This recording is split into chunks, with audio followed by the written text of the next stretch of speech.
Want to get more done on Windows without clicking through endless menus?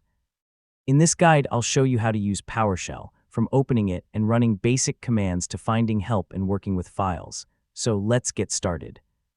First, open the Start menu and search for PowerShell.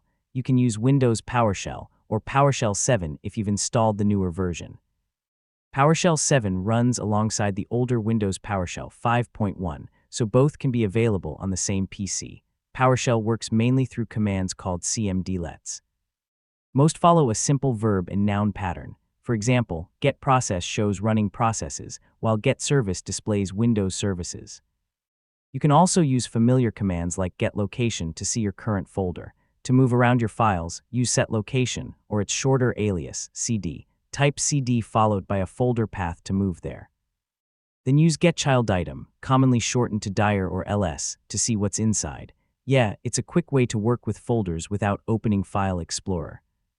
If you're not sure which command to use, PowerShell has built-in help. Run get command to find available commands, then use get help followed by a command name for detailed information.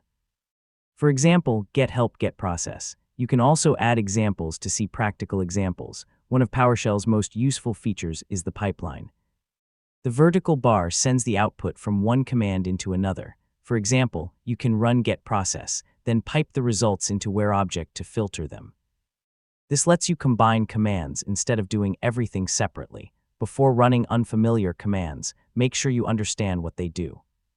Be especially careful with commands that delete, modify, or change system settings. When you're learning, start with information-only commands like getProcess, getService, and getHelp. That way, you can explore PowerShell without accidentally changing something important, and that's the foundation of PowerShell. Start with simple commands, learn the pipeline, and use getCommand and getHelp whenever you get stuck. With a little practice, PowerShell can make everyday Windows tasks much faster. So keep experimenting, and you'll get comfortable with it.